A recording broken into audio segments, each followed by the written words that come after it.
मैं हूँ पोलैंड के एक गांव में, और जहाँ की पॉपुलेशन 5000 है और बहुत ही खूबसूरत गांव है। तो चलते हैं गांव में और आज का व्लॉग स्टार्ट करते हैं।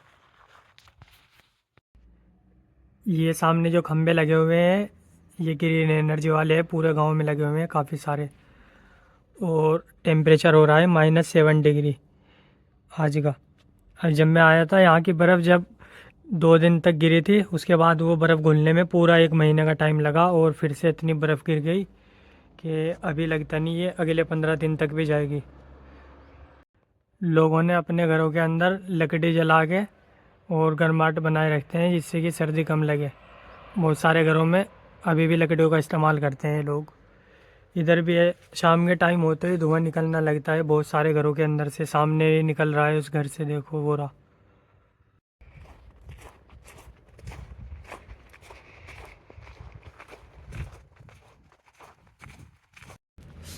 ये इस गांव का चौराहा है छोटा सा, और धूप इतनी तेज़ वाली निकल रही है, पर इस धूप का कोई फ़ायदा नहीं है क्योंकि टेम्परेचर -7 डिग्री हो रहा है। और सबसे अच्छी बात यह है कि ज़रा सी भी गंदगी नहीं है, एकदम साफ़ सुथरा गांव है। ज़रा सी भी गंदगी नहीं है कहीं से कहीं तक। फुटपाथ को ये लोग साफ़ कर देते हैं क्योंकि पब्लिक आती जाती है उस वजह से।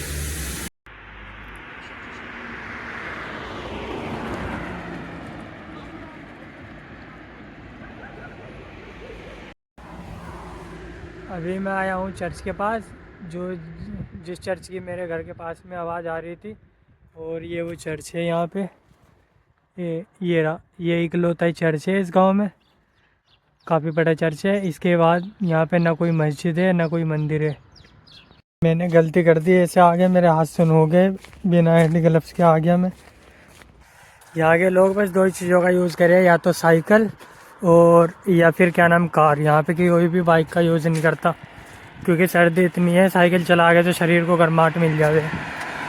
और इधर जितनी भी दूर तक नज़र जाएगी, ये चर्च कितना खूबसूरत लग रहा है देखने में। इधर जितनी भी दूर तक नज़र जाएगी बस सफ़ेद सफ़ेद दिखाई देगा चारों तरफ, और कुछ नहीं। अगर 2-3 दिन और बर्फ़ पड़ी और टेम्परेचर ऐसे ही माइनस में जाता रहा, जैसे अब है -6-7 डिग्री 8 डिग्री, तो ये पूरा जम जाएगा। फिर इसके ऊपर ऐसा हो जाएगा चाहे इसके ऊपर रनिंग कर लो जाके।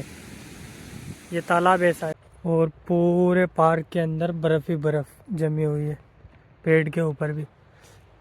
मैं सोचता हूँ ये जो बेचारी चिड़ियाओं के घोंसले बने हुए हैं, हम तो चलो घरों में रहते हैं, इनका क्या होता होगा क्योंकि इनके तो ऊपर से बर्फ़ गिरती है। तो ये लोग कैसे सरवाइव करते होंगे, इनके बच्चे भी हो गए, इनकी घरवाली भी होगी, और फिर अगर किसी की घरवाली प्रेग्नेंट हो रही है उसका क्या होगा बेचारी का। और ये जो इतना खूबसूरत दिख रहा है ना ये नज़ारा, ये रात में इतना डरावना दिखता है कि यहाँ पे कोई आना पसंद नहीं करेगा। क्योंकि ये जो पेड़ है ना, इनकी जो टहनियाँ है, इनका रात को किसी का कोई सा भूत बनता है, किसी का एनिमल बनता है कोई, तो इनको देख के बड़ा डर लगता है रात में। ये आ गया ब्रिज जो कि पार करना है, लकड़ी का बना हुआ है। देखने में लग रहा है लोहे का, लेकिन लकड़ी का ही है। हाँ, और इस पे चढ़ने में ऐसा फील होता है जैसे किसी चढ़ाई पे चढ़ रहे हैं क्योंकि ये ऊंचा है। और ये देखो जमा हुआ है पूरा, बर्फ़ भी ऊपर के ऊपर ही गिर रही है इस पे। और ये बेचारा पेड़ आधा इसके अंदर आधा इसके बाहर। ये वाला है दूसरा तालाब, एक वो पहला था इसके किनारे पे, ये दूसरा वाला है। और मेरे हाथ फिर से सुन हो गए, फिर से मुझे अपनी जेब के अंदर अपना फ़ोन रखना पड़ेगा और अपने हाथों को भी 5 मिनट के लिए फिर से दोबारा फ़ोन निकालूंगा मैं। ब्लॉगिंग करने के लिए सबसे अच्छा है कि अकेले ब्लॉगिंग करने में मज़ा नहीं आता। पता नहीं वो कौन लोग हैं जो बोलते हैं कि हम सोलो ट्रैवल करेंगे, अच्छा लगता है। भाई कहीं भी चले जाओ, बिना दोस्तों के मज़ा नहीं आता। अगर दोस्त साथ में है तो इस नज़ारे को जीने में जो मज़ा आएगा ना वो कहीं नहीं आने का। तो दोस्तों का होना ज़रूरी है ज़िंदगी में। मैं फिर रहा हूँ अकेला भटकता हुआ इस वीरान जंगल में, कोई नहीं है मेरे अलावा इस पूरे पूरे जंगल में।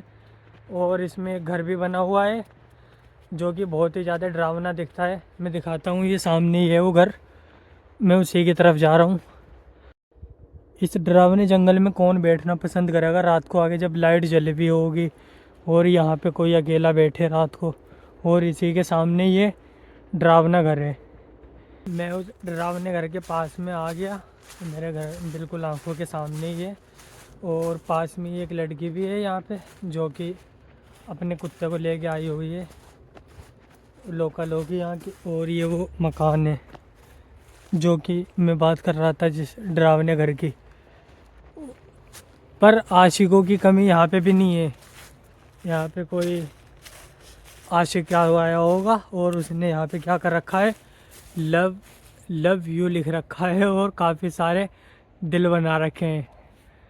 तो आशिकों की कमी कहीं नहीं है, कहीं भी चले जाओ।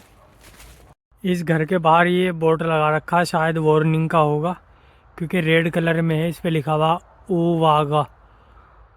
तो ये वार्निंग का होगा कि इस घर के आसपास मत जाइए, शायद इसलिए।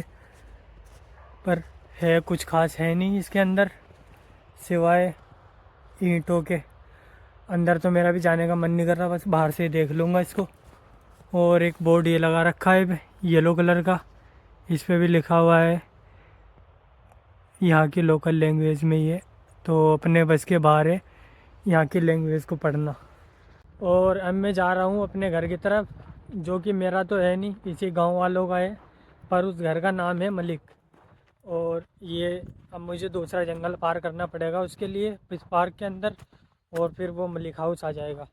ये वाला जंगल है वो जो मुझे पार करना है। पहले वाला जंगल ये मेरे पीछे था, वो मैंने पार कर लिया।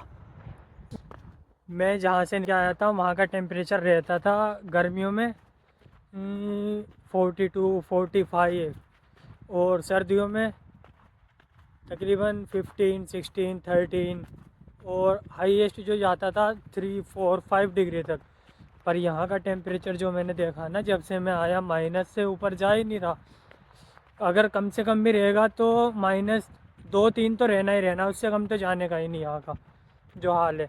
और जैसे ही 2 3 आएगा उसके बाद फिर से बर्फ़ पड़ जाएगी, फिर से ओह शिट -4 5 फिर से स्टार्ट होगा, और फिर -13 ओह शिट, बड़ा ही डेंजरस का पैर स्लिप हो रहे हैं।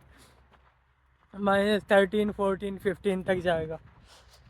पार्क की लाइटें ऑन हो गई और टाइम हो रहा है फ़िलहाल 4:30 बजे। लाइट ऑन हो गई, और ये तालाब है जिस तालाब के अंदर मैं नहाने के लिए आऊँगा। अभी नहीं आऊँगा, पर हो सके तो कल या परसों आऊँगा, और इसकी ये ऊपर की बर्फ़ तोड़ के फिर उसके अंदर मैं नहाऊँगा। लेकिन नहाने से पहले मुझे इसकी गहराई चेक करनी पड़ेगी कि ये कितना गहरा है। ऐसा ना हो मैं नहाने के लिए इसके अंदर जाऊँ और मैं अंदर का अंदर ही रह जाऊँ। अब मैं आ गया इस पार्क के दूसरे ब्रिज के पास में, और यहीं पे ये मलिक होम है, पार्क के अंदर बना हुआ छोटा सा। मैं दिखाता हूँ। ये हो गया तालाब और ये हो गया ब्रिज। ये वाला लोहे का है, वो वाला लकड़ी का था। और इतने ठंडे पानी में भी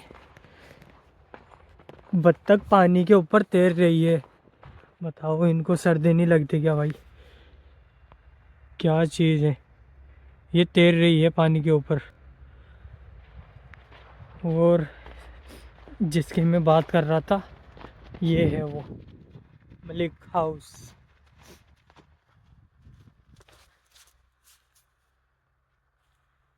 ये रहा जहाँ से मैं बड़ा था इस पार्क के अंदर, वो इसका एंट्री वाला गेट था, और ये एग्ज़िट करने का है। और 2 बत्तख ये रही, वाइट कलर की है, अच्छी लग रही देखने में। ये रही 2 बत्तख, और इनको सर्दी नहीं लग रही, और मेरे हाथ सुन हो रहे हैं, मुझे हर 5 मिनट के बाद अपनी जेब के अंदर डालने पड़ रहे। लेकिन ये काटती भी हैं, तो इन पे विश्वास नहीं करना चाहिए, क्योंकि मैंने बहुत सारी रील्स में देखा है ये अटैक करती हैं।